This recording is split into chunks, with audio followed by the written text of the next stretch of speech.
गुरुदेव और माँ गायत्री के चरणों में कोटि कोटि नमन करते हुए, गुरुदेव को साक्षी मानते हुए आज हम जानेंगे आदिशक्ति की लीला कथा का चौथा पार्ट, जिसमें हम जानेंगे कि सप्तशती के पाठ की सफलता के मुख्य आधार, मूल आधार क्या हैं।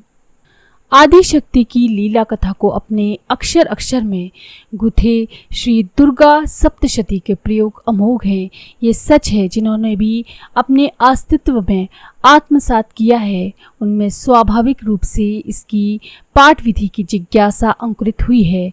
हालांकि भगवती की इस लीला कथा की पिछली कड़ी में कई पाठ्यक्रमों का उल्लेख किया गया है, फिर भी ये बात अभी भी बची रहती है कि दैनिक जीवन क्रम में, रोज़मर्रा के हमारे जीवन में हम किस तरह से इसको अपनाएं, सामान्य साधक इसके प्रयोग कैसे करें, आम जन के लिए इसके पाठ की रीति नीति क्या है। ये प्रश्न ऐसे हैं जिनका हल प्रस्तुत किए बिना आदिशक्ति की लीला कथा के अलग अलग अंगों एवं विभिन्न मंत्रों के दार्शनिक एवं आध्यात्मिक रहस्य को अनावृत करना उचित नहीं होगा। इन प्रश्नों का सरस उत्तर प्रस्तुत करने में एक लाभ और भी है कि जो साधक इसकी साधना करते हुए इस पवित्र लीला कथा का रसपान करना चाहेंगे, उनका पथ भी सहज ही प्रशस्त हो जाएगा। अब श्री दुर्गा सप्तशती की पाठ विधि जानने के लिए उत्सुक साधकों से ये कहना चाहेंगे कि उन्हें सबसे पहले श्री दुर्गा सप्तशती की पुस्तक प्राप्त करनी चाहिए। वैसे तो बाजार में इस समय अनेक प्रकाशन संस्थानों की अनेक पुस्तकें उपलब्ध हैं, पर देखने में प्रायः यह मिलता है कि उनमें से कईयों में मुद्रण की कई त्रुटियां हैं, मिस्टेक्स काफ़ी हैं। हाँ, गीता प्रेस द्वारा प्रकाशित की हुई पुस्तक अवश्य सही एवं सम्यक जान पड़ती है। साधक आसानी से इसका चयन भी कर सकते हैं। अच्छा हो इस पुस्तक की प्रारंभ में 2 प्रतियां ली जाएं। जो नए साधक हैं वो इसकी 2 कॉपी ले लें। इनमें से जो प्रथम पाठ प्रयोग के लिए हो और दूसरी इसलिए जिससे कि नियमित रूप से इस लीला कथा के अलग अलग मंत्रों का हम स्वाध्याय एवं चिंतन करते रहें। जिस पुस्तक से पाठ किया जाता है उसे पूजा स्थली तक सीमित रखा जाना चाहिए। साथ ही इस पुस्तक को जगदम्बा के साकार विग्रह के रूप में आदर देना चाहिए। स्वाध्याय क्रम के लिए जिस पुस्तक का चयन किया गया है उसे अच्छी तरह से पढ़कर इसकी विषय वस्तु को समझ लेना चाहिए। अच्छा हो कि ये दोनों ही पुस्तकें अर्थ सहित वाली ली जाएं, ताकि अर्थ समझने में किसी भी प्रकार की परेशानी ना हो। अब पाठ विधि प्रारंभ करने वाले साधकों से ये निवेदन है कि इसकी पाठ विधि के विधान जितने जरूरी हैं उससे भी कहीं अनिवार्य हैं। साधक के आहार विहार एवं चिंतन क्रम का सरल एवं सात्विक होना, यानी साधक का व्यवहार, उसका खान पान और उसका चिंतन इन दिनों में बिल्कुल सात्विक होना चाहिए। इसके लिए साधक को गायत्री अनुष्ठान के सभी नियमों उपनियमों का पालन करना चाहिए, जो पहले हम कई वीडियो में बता चुके हैं। जो इसके प्रयोग में निष्णांत हैं उन सभी का अनुभव यही कहता है कि इसमें ब्रह्मचर्य के नियम का भारी महत्व है। साधकों का ब्रह्मचर्य जितना सधेगा, साधना उतनी ही आगे बढ़ेगी। जो साधक मन, वचन एवं कर्म से ब्रह्मचर्य व्रत में धीर गंभीर हैं, उनसे यदि साधना के अन्य नियम छूट भी जाएं, खान पान के नियमों की थोड़ी सी अवहेलना हो भी जाए, तो भी इस साधना के बड़े ही प्रभावशाली परिणाम आ जाते हैं। इस संबंध में अनुभव तो यहाँ तक कहता है कि दुष्टर संकट में, शत्रु पीड़ा में, षड्यंत्रकारियों के बीच घिर जाने पर, ग्रह पीड़ा दारुण व विषम होने पर अथवा कैसी भी भयावह, विकराल एवं भीषण परिस्थिति उपस्थित होने पर यदि कोई ब्रह्मचर्य व्रती इस प्रयोग को करता है तो सभी दुस्तर, दारुण एवं भीषण परिस्थितियां छिन्न भिन्न हो जाती हैं। यहाँ तक कि 1-2 घंटे ही इसके प्रयोग अथवा परिणाम प्रस्तुत करने लगते हैं। 1-2 घंटे में ही इसके परिणाम हमको दिखाई देने लगते हैं। अनुभव यही कहता है कि इंद्र के समान राजा भी इसके प्रयोगकर्ता के सामने नहीं टिकता। इसके प्रयोगकर्ता के सामने सभी षड्यंत्रकारियों के षड्यंत्र विफल होते हैं, उनके तेज का हरण होता है, उनका आत्मबल क्षीण होता है और वे बुरी तरह विफल होते हैं और मुंह की खाते हैं। अब पाठ विधि एवं प्रयोग क्रम का प्रारंभ यदि हम करें तो सर्वप्रथम इसके साधक को शुभ तिथियों का विचार करना चाहिए, लेकिन आपत्तिकाल यदि आ जाए तो फिर ये विचार छोड़ा भी जा सकता है। परंतु इतना अवश्य है कि प्रयोगकर्ता इसके प्रयोग काल में गायत्री महामंत्र का 1000 जप नियमित करे, क्योंकि गायत्री महामंत्र सभी तरह के मंत्र प्रयोगों का आधार है। यदि प्रयोग दीर्घकालिक एवं किसी अति विशिष्ट प्रयोजन के निमित्त करने हो तो प्रयोग के अनुरूप साधक को गायत्री महामंत्र के 24,000 या 1.25 लाख या 24 लाख जप साधना का अनुष्ठान पूर्ण कर लेना चाहिए।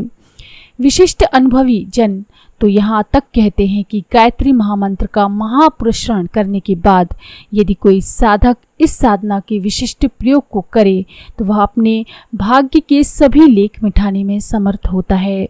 ये सच अनेकों के द्वारा अनेक बार परिलक्षित हो चुके हैं। आज भी जब जो चाहे इसका सफल परीक्षण कर सकता है। पाठ की विधि को यदि हम आगे बढ़ाएं तो स्नान आदि करके शुद्ध वस्त्र धारण करके साधक अपनी पूजा स्थली पर बैठकर भगवती का पूजन करके तत्व शुद्धि के लिए आचमन करे और फिर हाथ में पुष्प अक्षत एवं जल लेकर संकल्प करे। संकल्प के बाद शापोद्धार का क्रम है, जिसके मंत्रों को पुस्तक में बताई गई विधि के अनुसार पढ़ना चाहिए। संकल्प का मंत्र भी पुस्तक में दिया गया है। शापोद्धार मंत्रों के पहले पुस्तक पूजा आदि का हमको क्रम कर लेना चाहिए। पुस्तक की पूजा आदि देवी मानकर करें। पुस्तक पूजा शापोद्धार के बाद साधक उत्कीलन मंत्र का 21 बार एवं मृत संजीवनी विद्या का 7 बार जप करे। इसके बाद आदि शक्ति को प्रणाम करके कवच, अर्गला और कीलक का पाठ करें। अपनी रुचि के अनुसार इस क्रम में रात्रि सूक्त एवं अथर्वशीष का पाठ भी किया जा सकता है। इसके बाद विनियोग, न्यास सहित नवार्ण मंत्र के जप का क्रम है। उसके बाद आवश्यक विनियोग एवं न्यास करके श्री दुर्गा सप्तशती के तीनों चरित्रों का यथाक्रम पाठ करना चाहिए। इस पाठ के बाद पुनः नवार्ण मंत्र का विनियोग फिर न्यास संपन्न करके श्री दुर्गा सप्तशती के तीनों रहस्यों, प्राथमिक रहस्य, वैकृतिक रहस्य एवं मूर्तिक रहस्य का पाठ करना चाहिए। हालांकि साधक चाहे तो नवार्ण मंत्र के पश्चात देवी सूक्त का पाठ भी किया जा सकता है।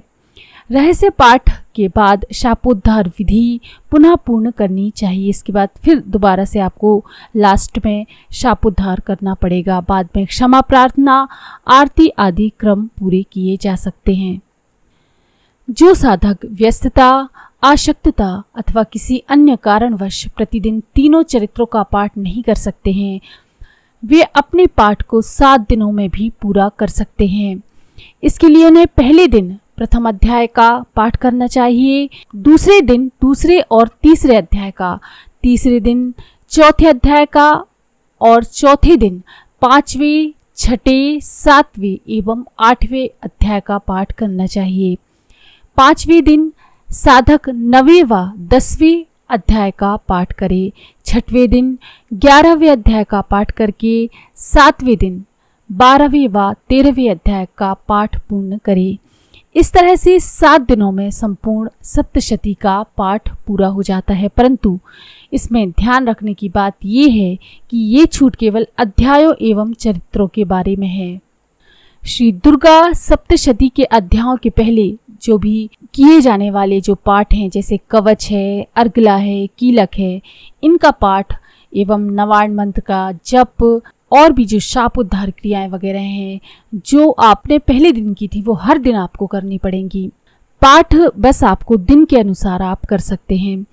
इस पाठ विधि में संपुट विधान भी जुड़ा हुआ है। इस क्रम में यूँ तो सप्तशती के विविध मंत्रों का प्रयोग किया जाता है, परंतु यदि साधक विशिष्ट हो तो गायत्री महामंत्र का संपुटीकरण करना चाहिए।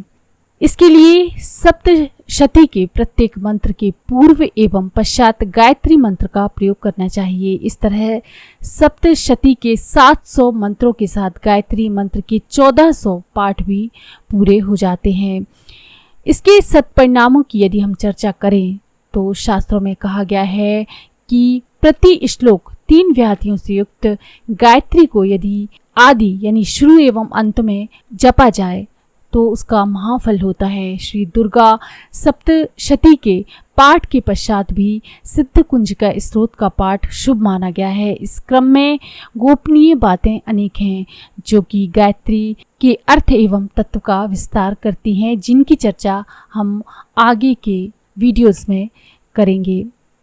तो इस तरह से आप दुर्गा सप्तशती का पाठ, तो इस तरह से 7 दिनों में भी आप संपूर्ण सप्तशती का पाठ पूरा कर सकते हैं। तो इस तरह से आप सप्तशती का पाठ करके अपने जीवन को सुंदर बना सकते हैं। तो अगर आपको ये जानकारी पसंद आई है तो प्लीज़ लाइक करें, शेयर करें, सब्सक्राइब करें। मंत्र सिद्धि